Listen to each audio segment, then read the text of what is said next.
Tôi đứa tuần nói thôi, sáng này bớt chẳng lại. Anh Phấn ăn cá rô thôi à? Ăn cá rô thôi, cá kia to quá. Em con này nhá. Đi sở trường của em thấy con to thế này.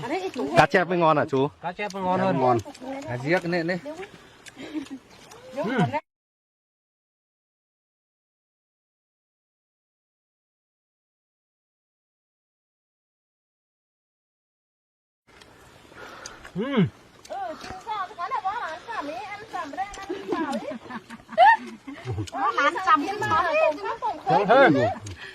Cá này béo lắm nha.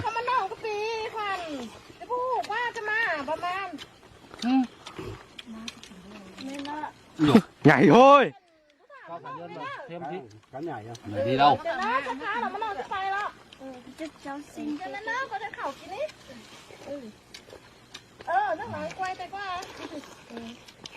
Sướng ha.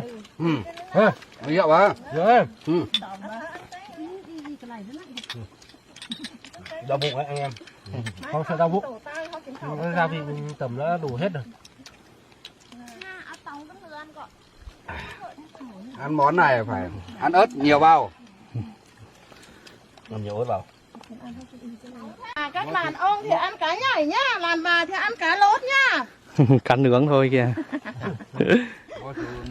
Cầm cái nó vào à? Ôi ấu ế hào 5 mét rồi đấy. Bữa bà này cô cầm ế rồi đấy. Cái là cái này. Bữa đã. Sao gì mấy nữa? 5 mét quá này. Đi mưa đây. Nói qua. Nóng thôi.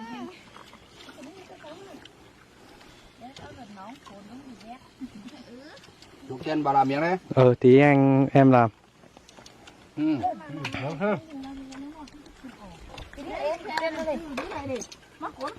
Chín. Đây anh em. Mình Đây miếng đầu của nó này. ăn ngon. Mình Mạnh Phương cứ ăn hơi cá này. Đừng lúc nào no mới thôi. Đó nào.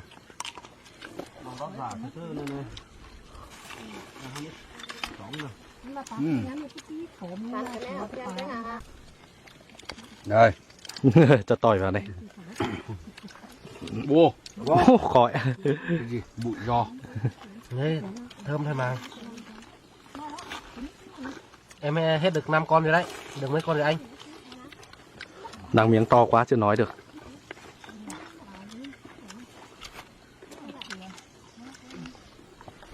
Dạ. Còn con to kia.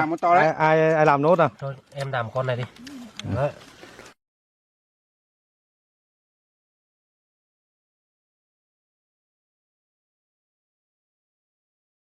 Còn mà.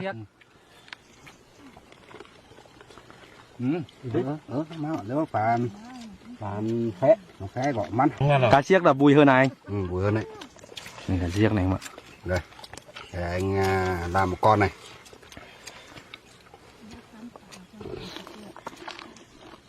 Áo hành.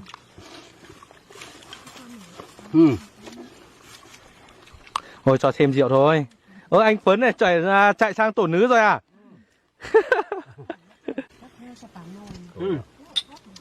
Sướng ha. Được rồi. Ăn con đực nó à? Đây chỗ phủ ăn này.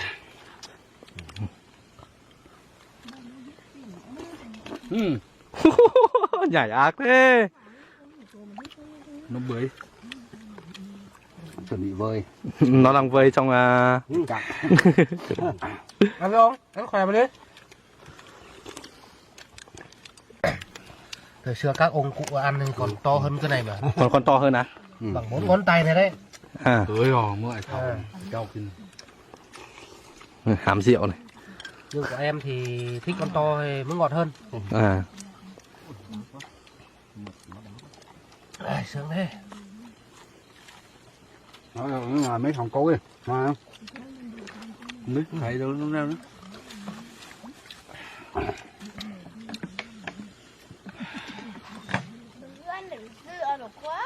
Ớt mình hơi thiệt. Đây, sắp hết rồi bạn ơi. Ô thả cá rô nhỏ vào anh làm miếng nào. Cá rô nhỏ thôi à? Cá rô nhỏ thôi, không nổi ấy. Đây ăn cá rô thôi. Rồi mời các bạn nhé. Ôi Cá rô nhỏ. Thổ mình kiểu hết. Thổm nó phải thổm tới mà trắng sướng. Cá chua đắng nhỉ. lắng đấy.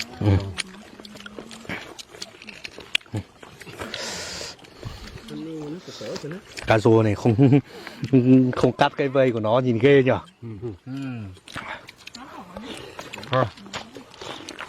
Hết 7 con rồi, nghỉ đã. Cứ chung 7 con cả. Rượu đây. Cắt cân từ lúc đấy về.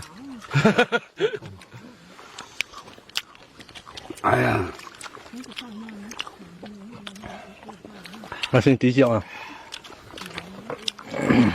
Cái này phải uống thêm rượu các bạn ạ. Con làm phao đét đấy.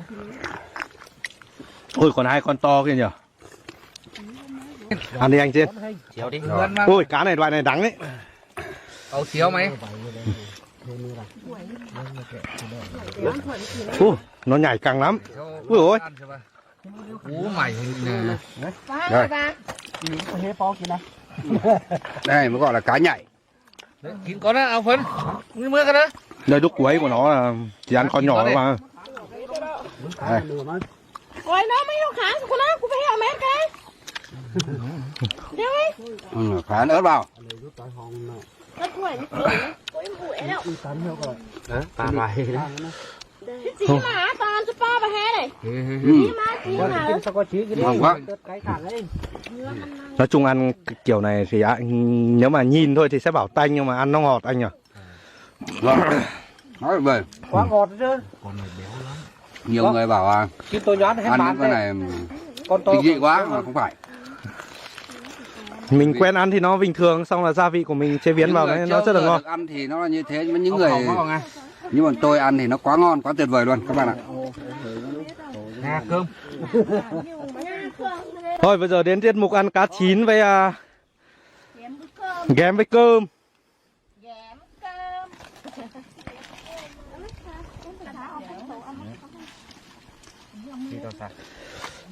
Nhảy ra ngoài à, kệ nó đi. Cái tổ bên kia thì ăn gần no rồi.